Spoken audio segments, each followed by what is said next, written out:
Olá pessoal, meu nome é Marcelo. Nosso grupo teve como tema o melhoramento genético do mogno africano.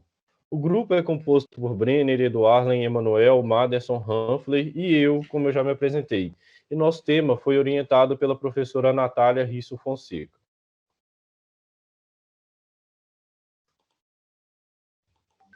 O mogno africano, especificamente, teve sua origem na porção ocidental do continente africano, e seu nome vem do gênero Caia, e é uma espécie muito nobre de madeira, distribuída da costa leste, da Costa do Marfim, até o sul da Angola, contendo uma porção em Camarões. Dentre as espécies do mogno africano, a seguir apresentarei as três principais difundidas no Brasil, que são elas: a Caia ivorensis, a Caia antoteca e a Caia senegalensis. A Caia ivorensis teve origem em 1909 e tem ocorrência natural na África Ocidental, nos países da Costa do Marfim, Gana, Togo, Benin, Nigéria e sul de Camarões. A Caia antoteca teve origem em 1878 e tem ocorrência natural na Tailândia e Tanzânia. A Caia senegalensis, que teve origem em 1830 e tem ocorrência natural no países de Mali, Senegal, norte de Camarões, Uganda e Sudão. Olá a todos, meu nome é Humphrey e eu vou dar continuidade ao nosso trabalho sobre o mogno. Vou falar agora sobre o surgimento dele no Brasil. Essa espécie, inicialmente, ela foi introduzida mais no norte do país, né, por meio de sementes, e essas sementes elas foram doadas pelo pesquisador Ítalo Falese, isso no ano de 1976. Mas, porém, só em 1989 que essas árvores que foram derivadas dessa semente, que elas se reproduziram e só assim permitindo a difusão dessa espécie no país. Agora, a adaptabilidade do mogno africano. O mogno, como ele é uma espécie mais exótica e de origem africana, ele não se adapta à região que tem ocorrência de geadas ou que são muito úmidas.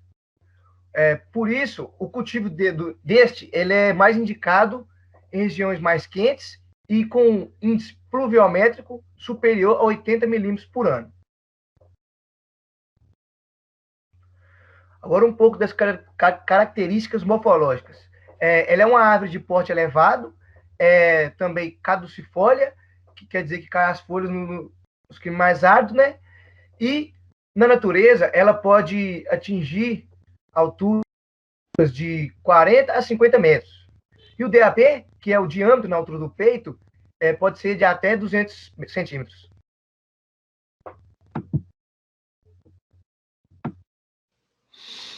Eu vou dar continuidade nas características morfológicas do mogno africano. Vou falar um pouco a respeito das folhas do mogno, que as folhas desse mogno são do tipo composta, que tem o formato paripenadas e tem a coloração ser duas ou sempre verdes, que no caso o Brenner vai apontar ali, demonstrar as partes as partes paripenadas dessa folha composta do mogno, que de cada raminho, geralmente nasce duas folhas.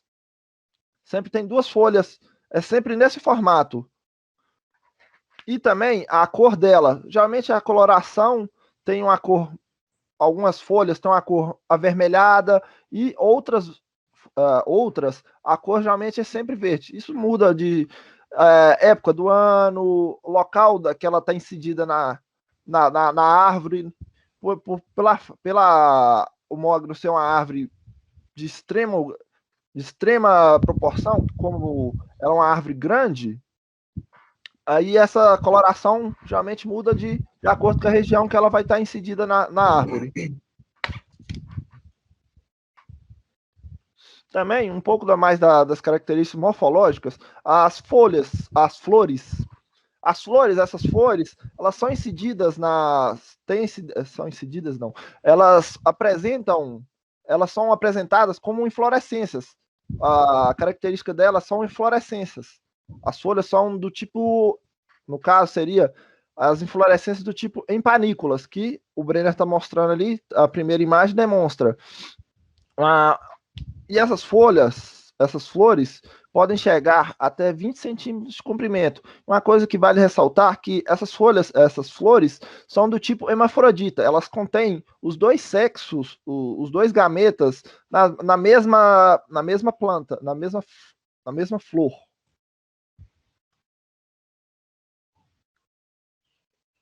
Também as características morfológicas do fruto, os frutos são de tipo cápsula fibrosa, elas podem chegar de 4 a 7 centímetros de diâmetro e tem uma coloração castanha.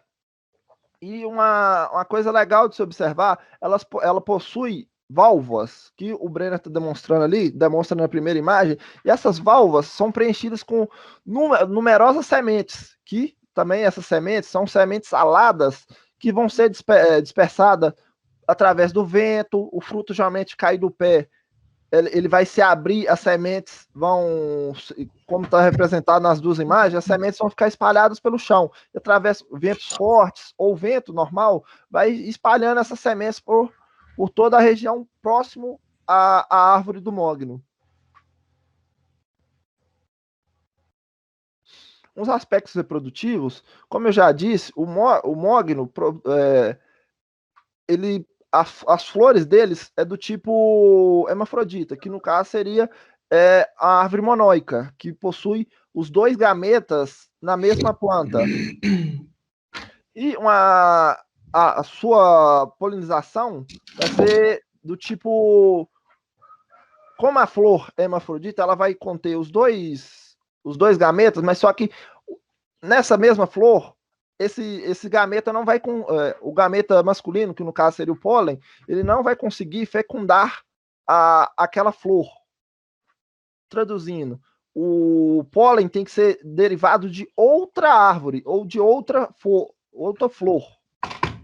A mesma flor não pode fecundar, não pode ser fecundada pelo gameta dessa mesma flor. A polinização é alógama, e é o que eu já acabei de explicar, que o estigma da flor não vai ser fertilizado por o pólen dessa mesma flor.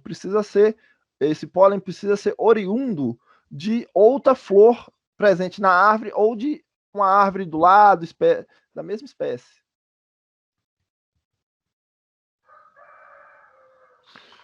Como já citado pelo Marcelo, a espécie caia, o que seria o mogno africano, é uma espécie de madeira nobre que é comercializado no mercado internacional, principalmente no mercado europeu. Como vocês podem ver pela imagem, a madeira tem uma cor rosado, castanho avermelhado, uma cor muito bonita, por sinal. E esse mogno tem, por ser uma madeira resistente à umidade, ser uma madeira dura, ela é utilizada em diversas coisas, como por exemplo, construção civil, construção naval, ornamentação, movelaria, que seria, no caso, essa mesa que está no início aí, que é uma mesa, por sinal, muito bonita e rústica, mas também outros exemplos de utilidade dessa madeira, para você ver o tão nobre que ela geralmente é empregada em carros de luxo, como eu demonstro, a segunda imagem demonstra.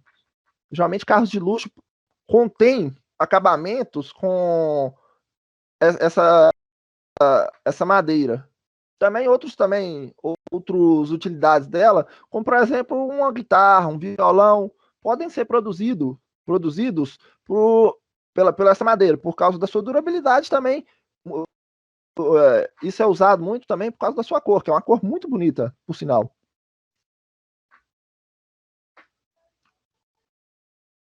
Falando agora sobre o plantio do mogno, o mogno ele tem um bom desenvolvimento em solos de terra firme.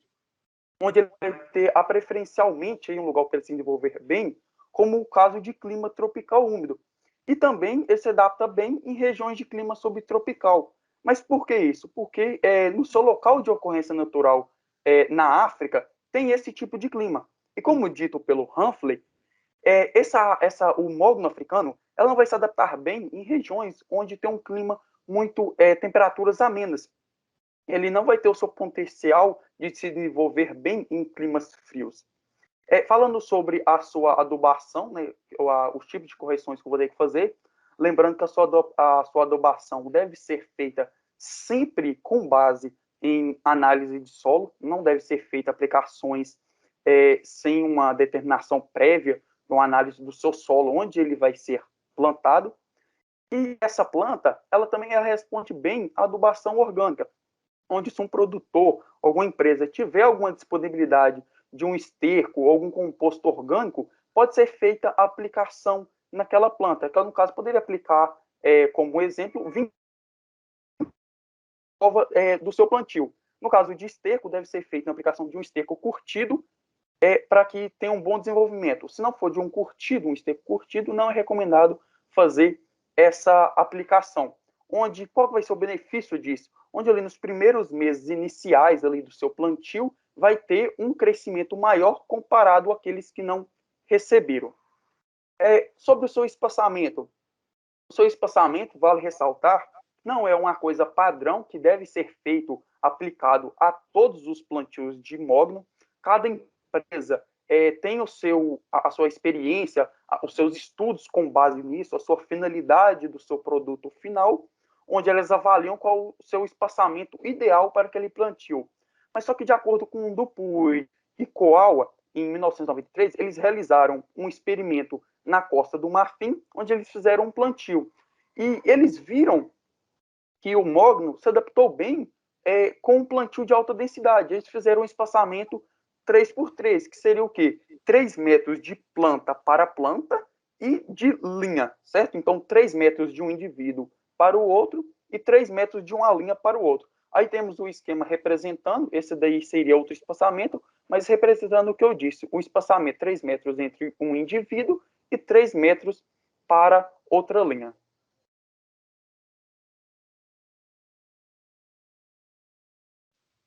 Agora falando um pouco sobre a sua produção de mudas. Como que eu vou conseguir propagar o mogno africano?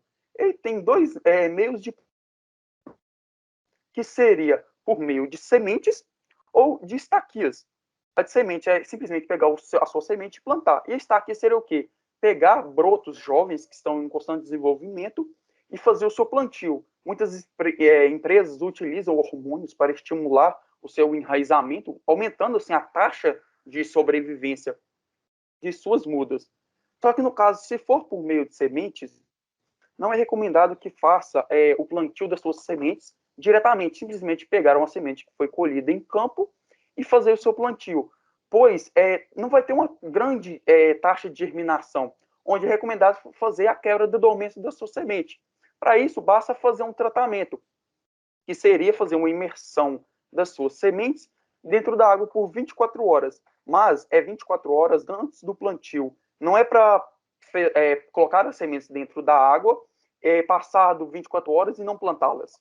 Correto? Então, antes de eu fazer o plantio, 24 horas antes, coloco as sementes dentro, faço uma imersão delas, dessas sementes, para que ocorra aí essa quebra de dormência. Agora, na parte do seu local onde eu vou colocar essa semente, pode ser feito em sacos plásticos ou em tubetes. Mais recomendado em sacos plásticos, né, para que possa ter um enraizamento maior, ter uma quantidade maior para que elas possam se desenvolver. Mas também pode ser feito em tubetes. No caso do saco plástico, é recomendável utilizar aí um esterco, né, no caso, para fazer a sua terra, a parte orgânica, vai ser recomendado usar ali uma proporção de 4:1, que seria 80% de solo e 20% de esterco. Lembrando novamente que é recomendável fazer a análise de solo daquele solo que você está utilizando para ver se é recomendável para que eu possa fazer para mudas. E também, no caso dos tubetes, como eu citei, você pode usar um tubete com capacidade de 260 centímetros cúbicos, onde o tipo de substrato que eu vou utilizar nele, eu vou utilizar, no caso, substrato comercial, que vai ser aqueles enriquecidos com adubos químicos, correto? Para que ela possa ter um maior desenvolvimento. E no caso, ambos aí vai ter um crescimento bom, mas só que o tubete não vai conseguir ter o mesmo desenvolvimento a campo. Quando eu pegar essa muda que foi feita em tubete, nos primeiros meses ali ela não vai ter o mesmo crescimento do que os sacos plásticos, mas depois ela vai conseguir acompanhar esse crescimento em comparação com o saco plástico.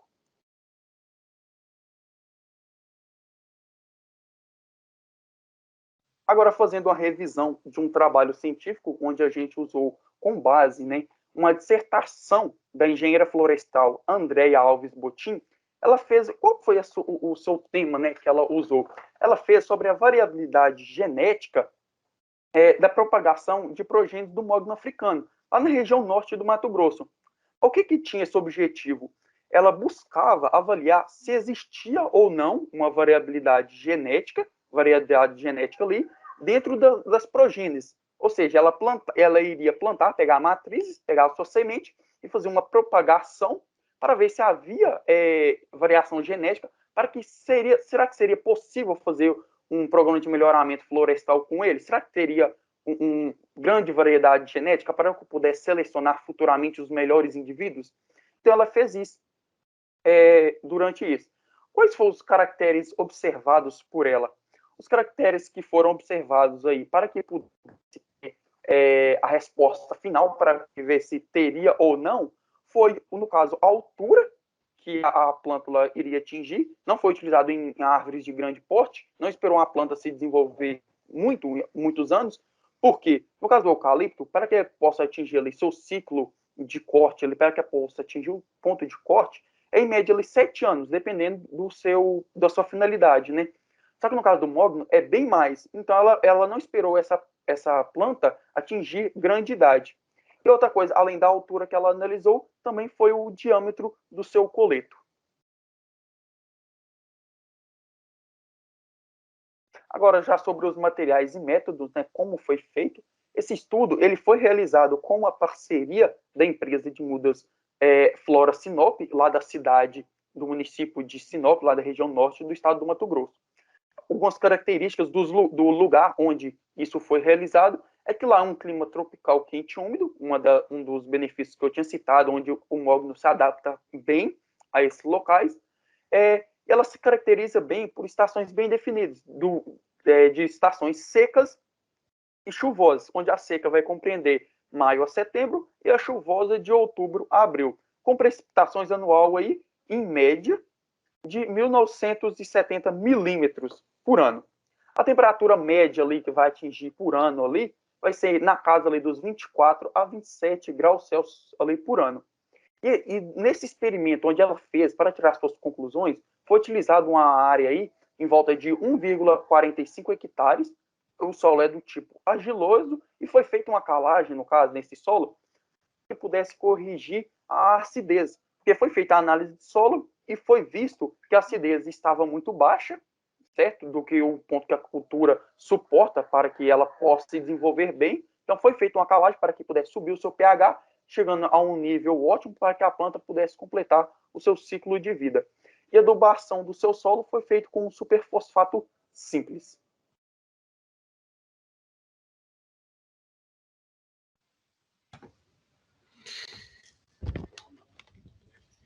Então, pessoal, eu vou dar continuidade aqui à nossa apresentação do seminário, né?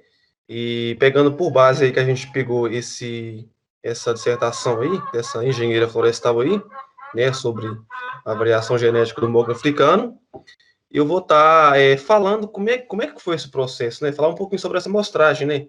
O que ela observou, né? Lá nas matrizes que ela selecionou, né? Como é que foi o plantio, como é que foi a coleta, né?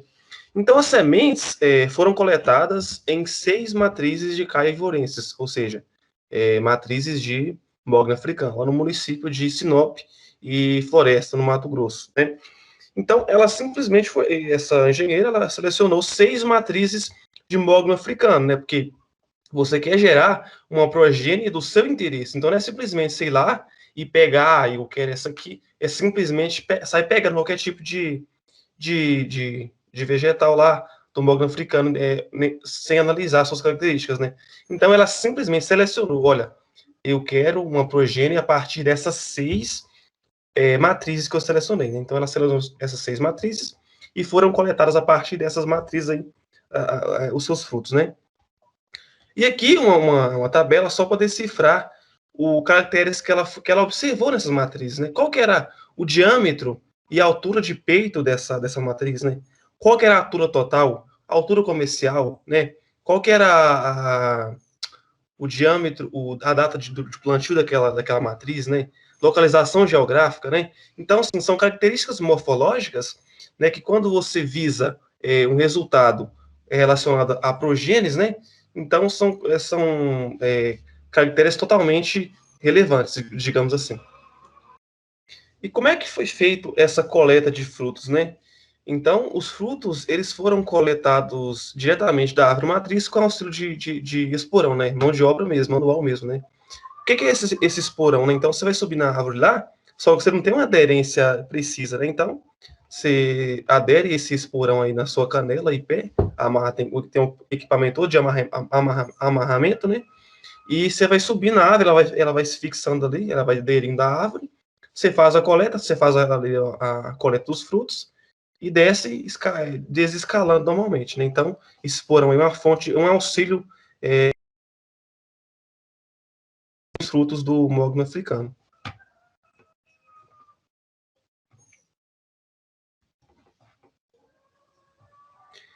Então, beleza. Essa engenheira foi lá, ela foi e selecionou essas matrizes, né? Que ela tinha caracteres interessantes para gerar novas progênies. Desculpa. Ela selecionou esses frutos, beleza? E como é que foi essa semeadura de sementes? Como é que foi esse plantio das sementes, né? O plantio das sementes foi feito via tubetes, né? Como vocês estão vendo aí. E coletou o fruto lá, planta a semente, né? Aí daí a pouco ela germina e vai para uma casa de vegetação, né? Como vocês podem ver aí tem um subrite, né?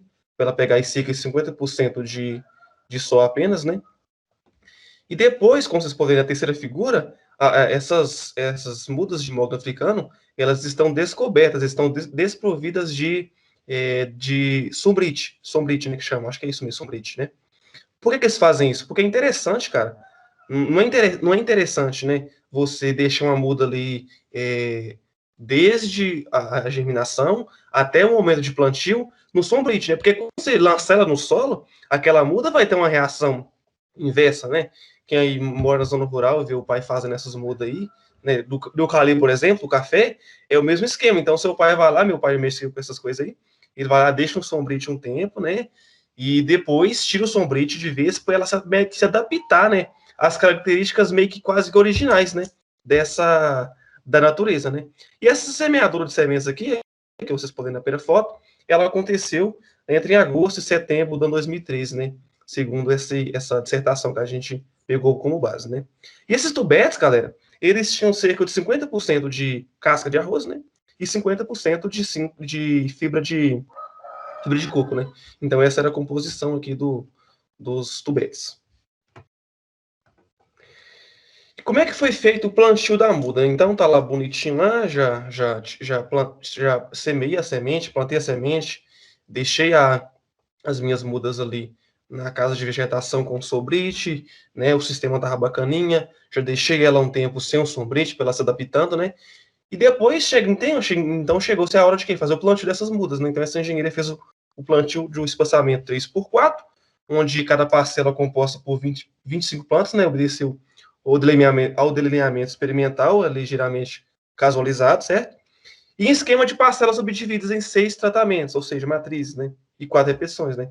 Parcelas quadradas e bordadura externa de 2 linhas, né? Então ela foi lá e plantou o plantio dessas mudas de mogno africano em um espaçamento de 3,6 por 4 metros. Né? Como é que foi feito esse plantio lá? Né? As covas foram feitas com um sulcador, né? E o plantio dessas mudas ocorreu ali entre os meses, mais ou menos no mês de dezembro. Por que ela optou pelo mês de dezembro, né? que fala que ela plantou lá em 2014, né? Em 2013 ela estava meio que nas mudas ainda, né? O projeto da muda ali e tal, Casa da Vegetação. E em dezembro de 2014 ela já lançou essas mudas de mogno africano no solo, né? E por que ela optou por esse experimento lançar as, né? Porque é o mês que a gente sabe que tem uma grande concentração de níveis de chuva, né? Então, se tem muita chuva, ela vai ter uma economia muito grande, ela vai evitar gastos como irrigação, por exemplo, né? Né? Então, essa é um aspecto que deve ser levado em consideração, né? Entendendo que se eu for plantar uma muda de qualquer tipo de muda, por exemplo, plantar lá no mês de agosto, só rachando, eu vou ter que, tipo, meter a água, né? Muita irrigação, porque ela está na casa de vegetação, irrigada. Se leva ela lá para o solo seco no mês de agosto, né? Quase 99% de probabilidade disso dar errado, dela morrer, daquela muda morrer, né? Então, ela plantou no mês de dezembro, onde ela teria uma grande concentração de chuva, né? Ou seja, ela ia ter pouco gasto com irrigação, se fosse o caso de dela ter que irrigar, e a planta ia se adaptar mais fáceis, né, aquela característica, né, já que no viveiro ela era irrigada e no mês de dezembro chove bastante.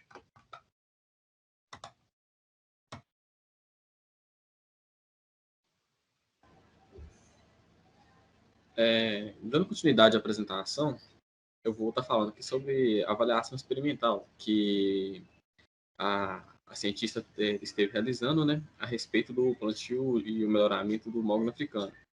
E, na verdade, é uma cultura que tem poucos estudos ainda, né, acerca da mesma. E, no nosso caso do treinamento que ela usou, 90 dias após o plantio, né, cerca de 3 meses ali, ela teve, voltando a campo, né, um período que já permite a adaptabilidade das plantas às condições de campo, já permitiu o enraizamento, já teve um arranque, né, um desenvolvimento ali devido à maior área de exploração reticular. Então, ela teve utilizando um arreio graduado para poder estar fazendo a mensuração das alturas dessas mudas, e também ela teve o auxílio de um parquímetro, né, para a medição do diâmetro do coleto, que são fatores que serão utilizados, né, para os cálculos posteriormente. E também ela fez o uso, né, a medição das 25 árvores centrais que compunham a parcela. E esse processo, né, de medição ele foi feito em zigue-zague. Ou seja, ela não pegou em linhas retas, ela adotou a técnica de andar em zigue-zague para poder pegar as medidas correspondentes. E após a obtenção desses dados, né, já está com eles em mãos, ela utilizou o teste de Tucker a 5% de significância para poder estar efetuando os cálculos estatísticos e obter um resultado aí estatístico aproximado.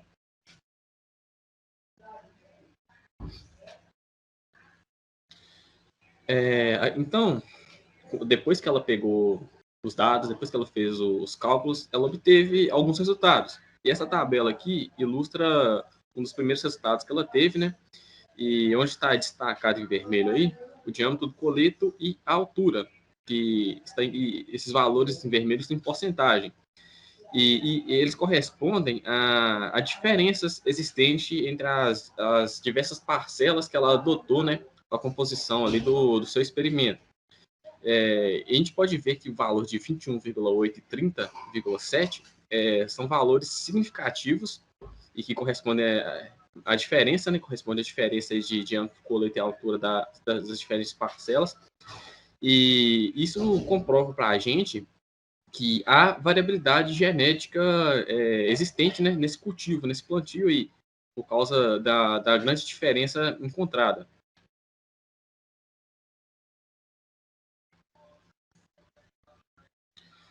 Aí, outra tabela ilustrando os dados obtidos por ela, né, entre as diferentes parcelas, as diferentes procedências aí, e, mais uma vez, o diâmetro do coleto e a altura. E, através da análise rápida, a gente pode estar reparando aí que a parcela AF01 ela teve um desenvolvimento superior às demais parcelas, tanto no quesito diâmetro do coleto como o quesito altura. Mas a gente tem que ficar atento ao questionamento de que, não necessariamente porque ela teve um desenvolvimento maior no diâmetro do coleto como na altura, significa que essa parcela, ou seja, esse material genético que está nessa parcela aí, ele vai ser superior aos demais. Por quê? Vai depender da finalidade que o melhoramento genético está querendo alcançar. Porque vamos supor que, no caso, essa população seria interessante, essa parcela, se fosse um melhoramento para madeira, o que no mogno geralmente é isso mesmo. Mas se fosse com base na produção de um composto secundário, alguma coisa que seria extraída, se fosse com base na questão de resistência, pode ser que talvez essa população AF01 não seja tão resistente ao vento ou alguma praga específica, e já uma outra aí que teve um desenvolvimento menor, como a FS11, que teve ali um desenvolvimento em altura de 0,579 metros, né, unidade de 100 metros, que teve um dos menores desenvolvimentos em altura aí, mas pode ser que ela seja mais resistente a alguma determinada praga, talvez a um estresse hídrico, entendeu? Então vai ter diferenças. E é só isso que eu queria deixar claro aqui.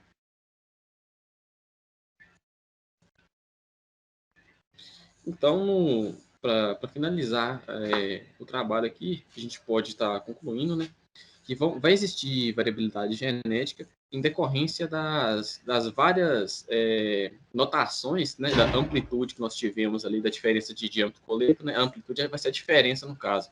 Porque como tem uma diferença gritante ali, em torno de diâmetro coleto em 21% e em torno da altura de 30%, a gente pode perceber que há sim variabilidade genética. E a importância, né, de quando você vai fazer a seleção, como no nosso caso foi seleção de sementes, você está escolhendo árvores matrizes que tenham um distanciamento considerável. Por quê? Porque se você estiver pegando árvores matrizes que não tem um distanciamento adequado, você pode estar pegando árvores aparentadas ou, se não, de repente até com material genético idêntico, né?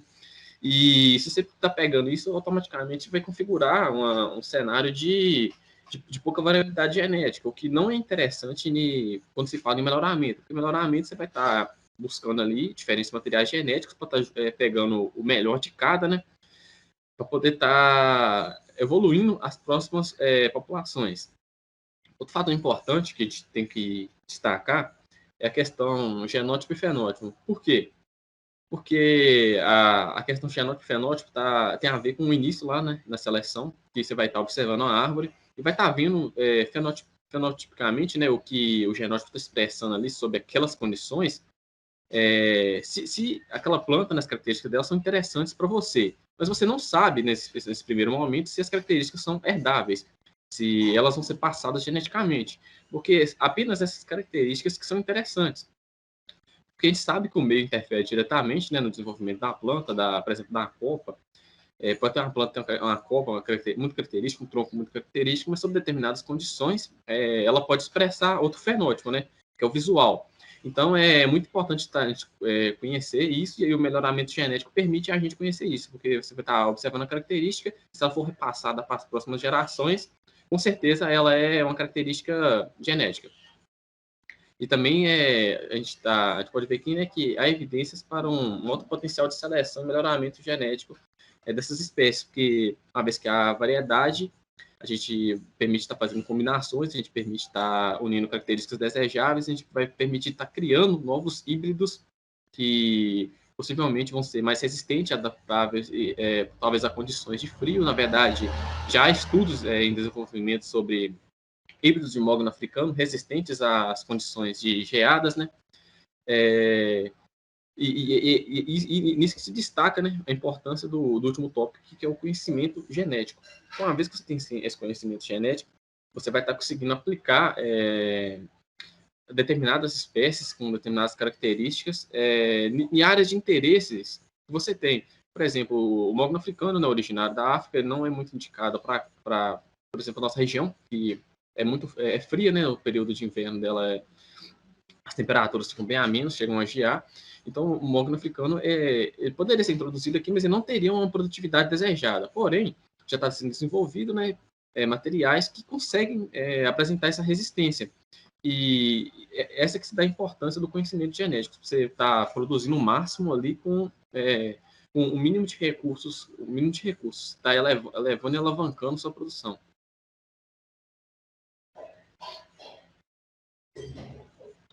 Então, assim, eu concluo a nossa apresentação, a apresentação do nosso grupo, a respeito do melhoramento do mogno africano, e eu deixo questionamentos, né, a respeito do nosso grupo no Moodle.